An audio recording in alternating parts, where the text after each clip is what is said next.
I'm originally from Heidelberg, Germany.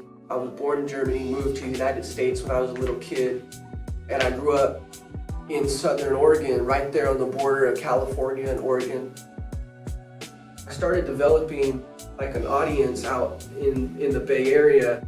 You know, I have a couple collabs with some Bay Cats, but really, I think it's because I opened up for Andre Nicotina down there on my first headlining tour. I ended up swooping through Visalia, California, and I got booked to open for Andre.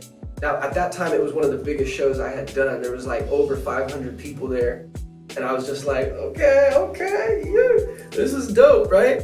I met new fans. People kept coming up to me, telling me how much they enjoyed the set. And that's when I got like a little bit of notoriety out there in the Bay. And I started realizing like, okay, different areas really fuck with my music. 80% of the crowd was Latino. And you know, I'm half Mexican, and a lot of the lyrics that I'm spitting, I'm throwing in a lot of Spanglish in my rhymes. So it was cool to see that because the crowd was eating it up. Dancing to my mansion, I played some Aventura, that's music for romancing. And people would get crazy, they'd be like, oh, Aventura, that's my favorite band, this guy's dope. But it was tight, you know, I realized like, okay, there's other markets out here that are really feeling my style. Maybe I need to explore that a little more. I basically did a lot of stuff like that, like tried to network with people who were in those communities, and I developed a decent fan base out there, which led me to another show with Andre when he came to Portland, and I opened for him at the Roseland Theater. And shout out to West Coast Collaborators for joining me on stage.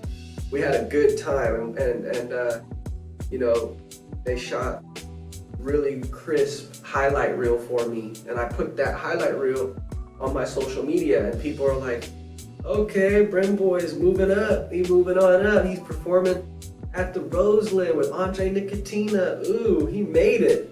You know, people look at me like, Bren, you're really doing your thing, man, you made it.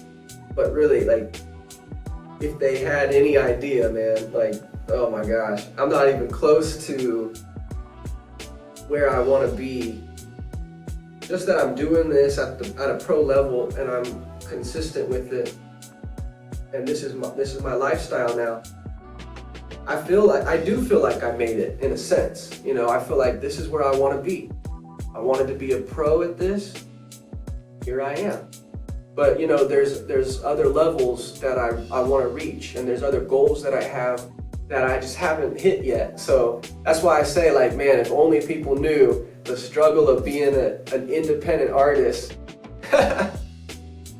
Man, there's so much that goes into it, you know. On camera, it looks like I'm having a good time, because I am. I really do enjoy what I'm doing to the fullest.